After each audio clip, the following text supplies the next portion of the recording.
Movie की शुरुआत में जॉन प्रैक्टिस कर रहा होता है कि तभी वहाँ बावरी आता है जो जॉन के लिए एक नया सूट लाया होता है और वो उससे पूछता है कि क्या तुम तैयार हो जॉन, जिस पर जॉन कहता है हाँ। इसके बाद सीन चेंज होकर एक अनजान रेगिस्तान का लोकेशन दिखाया जाता है जहाँ पर जॉन कुछ लोगों का पीछा कर रहा होता है और वह उन लोगों को एक एक करके मारना शुरू कर देता है। सबको मारने के बाद जॉन वहाँ पर एल्डर से मिलता है जो कि हाई टेबल का एक मेंबर होता है। जॉन उनसे आजादी मांगता है इन सब खून खराबों और लड़ाइयों से, जिस पर एल्डर कहता है कि वह ऐसा नहीं कर सकता क्योंकि हाई टेबल वाले उसकी मौत चाहते हैं। वह उससे यह भी कहता है कि तुम चाहे जितने लोगों को मार लो पर हर बार कोई नया उसकी जगह पर आकर तुम्हें नहीं छोड़ेगा। यह सुनकर जॉन गुस्से में आकर एल्डर को मार देता है और वहां से चला जाता है। फिर हमें न्यूयॉर्क में कॉन्टिनेंटल को दिखाया जाता है जहाँ पर हाई टेबल की तरफ से एक आदमी आता है जो विंस्टन से मिलता है। वह विंस्टन को बताता है कि उसे इस कॉन्टिनेंटल को 1 घंटे के अंदर खाली करना होगा क्योंकि ये हाई टेबल का ऑर्डर होता है। यह सुनकर विंस्टन को पहले तो विश्वास नहीं होता है पर वह मान जाता है। वह आदमी विंस्टन को कहता है कि तुम्हें मिलने के लिए मार्कस ने बुलाया है। विंस्टन कॉन्टिनेंटल को खाली करके अपने एक असिस्टेंट के साथ मार्कस से मिलने के लिए जाता है। दरअसल मार्कस हाई टेबल की तरफ से चुना गया होता है जिसे सभी मेंबर्स ने सहमति दी होती है कि वह चाहे जो कर सकता है, जिसके बदले में वह केवल जॉन विक को जल्द से जल्द खत्म करे। मार्कस विंस्टन को जब देखता है तो वह गुस्से में होता है। वह विंस्टन से कहता है कि उसने जॉन विक को जान से क्यों नहीं मारा बल्कि उसे जिंदा क्यों छोड़ दिया था, जिस पर विंस्टन कहता है कि उसने अपनी पूरी कोशिश की थी। मार्कस सजा के तौर पे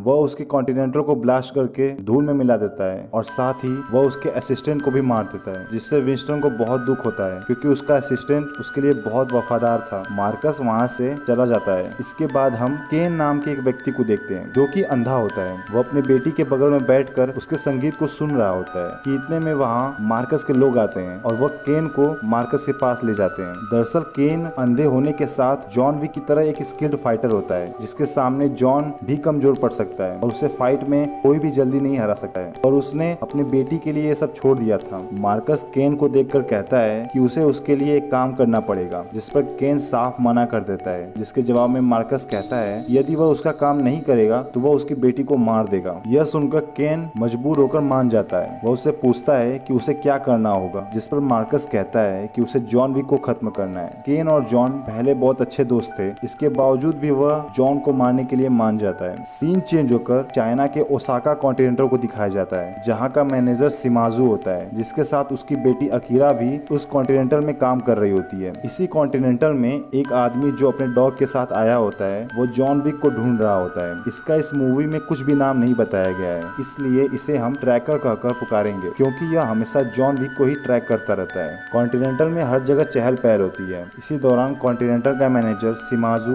अपने आदमियों के साथ किसी जगह पर जाता है और उसे वहाँ जॉन मिलता है। वह उसे देखकर हैरान नहीं होता है क्योंकि जॉन उसका बहुत बढ़िया दोस्त होता है। जॉन और सिमाजू आपस में बातें करने लगते हैं कि इतने में दूसरी तरफ मार्कस के लोग जॉन की तलाश में इस कॉन्टिनेंटल में पहुंच चुके होते हैं। अकीरा उन लोगों को देखकर सिमाजू को बताती है कि जॉन को ढूंढने के लिए कुछ लोग आए हैं। सिमाजू तुरंत अपने आदमियों के साथ उन पर अटैक करवाता है, जिससे वहां पर एक लंबी फाइट होती है पर सिमाजू के लोग उस पर भारी पड़ने लगते हैं, जिससे मार्कस के लोगों की मदद करने के लिए केन वहां पर आता है। वो वहां पर सबको अपनी फाइटिंग स्किल से मारना शुरू कर देता है। दूसरी तरफ कुछ लोग जॉन और अकीरा पर भी अटैक कर देते हैं, जिससे जॉन और अकीरा दोनों मिलकर फाइट करते हैं और सबको मारते हैं। जॉन फाइट करते करते केन के सामने आ जाता है। वह उसे देखकर समझ जाता है कि मार्कस ने केन को उसे मारने के लिए भेजा है। केन उसे बताता है कि वह उसे मारना नहीं चाहता है पर वह अपनी बेटी के लिए ऐसा जरूर करेगा। जिसके बाद इन दोनों में काफी लंबे समय तक फाइट होती है और दोनों ही एक दूसरे पर भारी पड़ने लगते हैं, जिससे जॉन वहां से निकलकर बाहर भाग जाता है। इस तरफ अकीरा और सिमाजू दोनों वहां से निकलकर जा रहे होते हैं कि इतने में केन आ जाता है। केन सिमाजू को पहले से जानता था क्योंकि केन, सिमाजू और जॉन तीनों आपस में अच्छे दोस्त थे। केन सिमाजू से कहता है कि यदि वह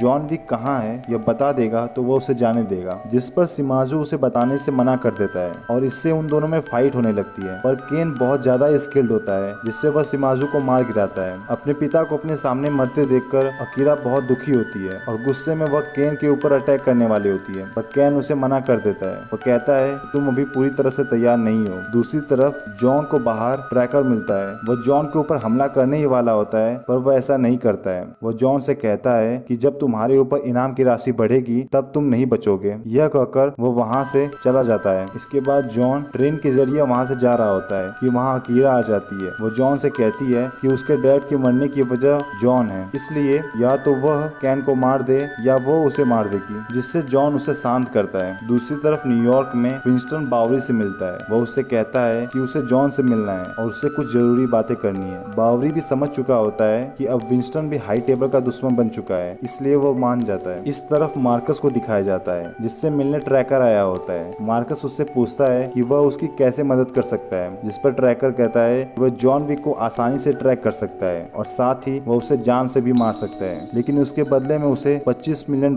चाहिए। मार्कस उसे कम पैसों में डील करने के लिए कहता है। इससे मार्कस गुस्से में आकर एक चाकू को ट्रैकर के हाथ में घुसा देता है और कहता है कि अगर तुम्हें खुद से प्यार है तो चाकू को निकाल लो, और अगर तुम्हें हमारी डील से प्यार है तो हाथ को ही चाकू से अलग कर दो। जिससे ट्रैकर दर्द में रोते हुए चाकू को उसी जगह पर रख कर अपने हाथ को काट देता है, जिससे वह उसके लिए जॉन विक को पकड़ने के लिए मान जाता है। दूसरी ओर बावरी के कहने पर जॉन विंस्टन से मिलता है। विंस्टन जॉन को बताता है इस समय हाई टेबल वालों ने एक नए बंदे को तुम्हें मारने के लिए चुना है, जिसका नाम मार्कस है, और उसे पूरी आजादी दी गई है कुछ भी करने की। वो उसे ये भी बताता है कि मार्कस ने कॉन्टिनेंटल को तबाह कर दिया है और उसी ने तुम्हें मारने के लिए अपने आदमियों को भेजा था। जिसे सुनकर जॉन मार्कस को मारने के लिए जाने लगता है, जिस पर विंस्टन उसे रोक लेता है कि यदि वह मार्कस को मार भी देगा तो उसकी जगह पर हाई टेबल वाले एक नए बंदे को हायर कर लेंगे, जिससे जॉन को कभी भी शांति नहीं मिलेगी। जॉन को भी उसकी बात सही लगती है, इसलिए वह इसका उपाय पूछता है। विंस्टन उसे बताता है कि उसे हाई टेबल के पुराने रिवाजों के जरिए आजादी मिल सकती है। यह रिवाज कुछ ऐसा है कि उसे मार्कस से एक मुकाबला करना होगा, जिसके लिए उनके कुछ शर्त होंगे, जिसमें जॉन यदि वह मुकाबला जीत जाए तो उसे शर्त में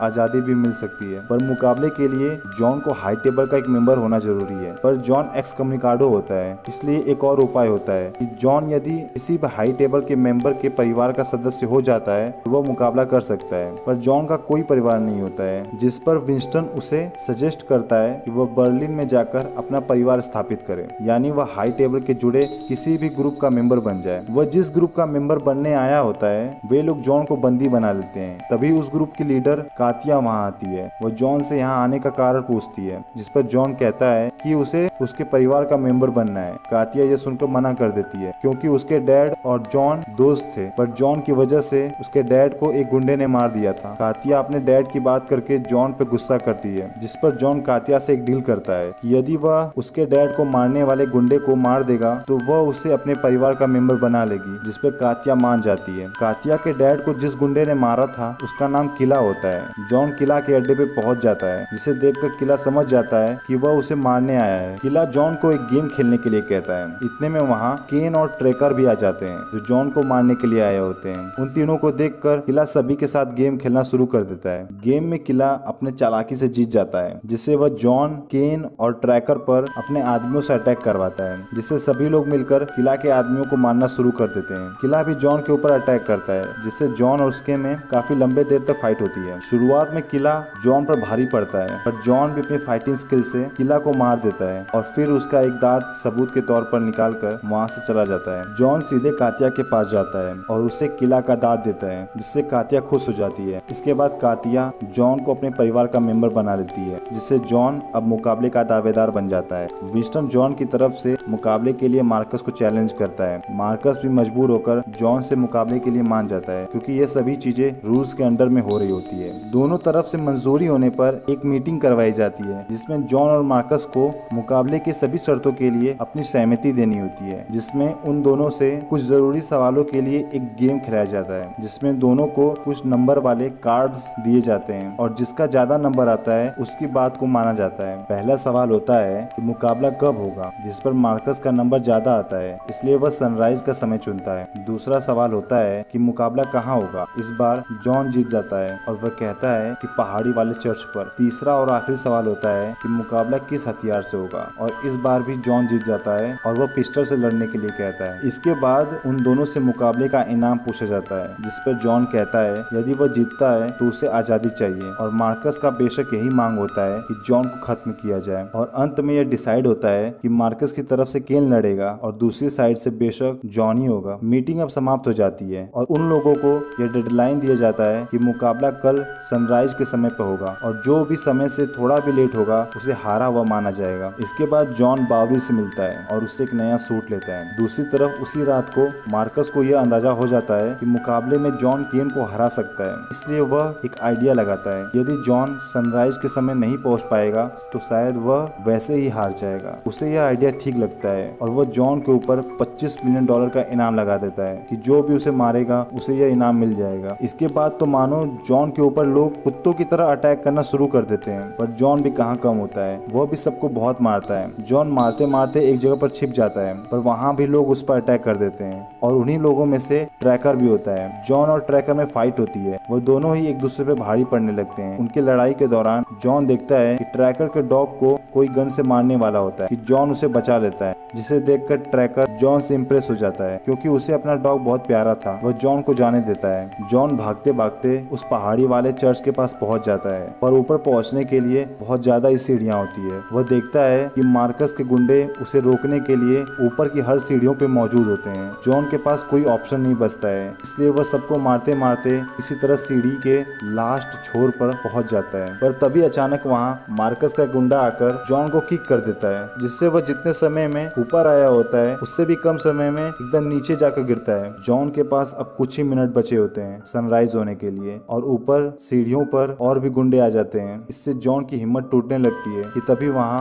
केन और ट्रैकर आ जाते हैं। वे जॉन को फिर से उठाते हैं और फिर तीनों मिलकर मार्कस के सभी गुंडों को मारते हुए ऊपर पहुंच जाते हैं, जिसके बाद जॉन और केन मुकाबले के लिए रेडी हो जाते हैं। जॉन जानता था कि केन अपनी बेटी के लिए ये सब मजबूरी में कर रहा है और साथ ही वह उसका अच्छा दोस्त भी होता है। इसके बावजूद वे दोनों एक दूसरे के सामने पिस्तौल के साथ खड़े हो जाते हैं। रूल कुछ ऐसा होता है कि हर गोली चलने के बाद उन दोनों के बीच की 10 कदम की दूरी को कम किया जाएगा, जिसके बाद पहला गोली चलाने का ऑर्डर दिया जाता है, जिससे वे दोनों एक दूसरे पे तुरंत फायर करते हैं और दोनों के ही हाथों पर गोली लगती है। अगले राउंड के लिए उन दोनों के बीच की दूरी में 10 कदम कम किया जाता है, जिससे वे दोनों और पास आ जाते हैं। फिर दूसरी गोली चलाने का ऑर्डर दिया जाता है और इस बार भी दोनों को गोली लगती है, पर शरीर के साइड वाले हिस्सों में, जिससे उन्हें बहुत दर्द होता है। इसके बाद तीसरा राउंड शुरू होता है और फिर उनकी दूरियों को कम किया जाता है। फिर गोली चलाने का ऑर्डर दिया जाता है। फायर सुनते ही केन तुरंत जॉन पर फायर करता है, पर जॉन उस पर फायर नहीं कर पाता है, जिससे जॉन बुरी तरह घायल हो जाता है और गिर जाता है। जॉन को घायल देखकर मार्कस एक आखिरी गोली उस पर चलाने के लिए आता है, पर जॉन ने तो अपनी बंदूक की गोली चलाई ही नहीं थी, जिससे मार्कस के मारने से पहले ही जॉन उसे ही मार देता है। मार्कस के मरने से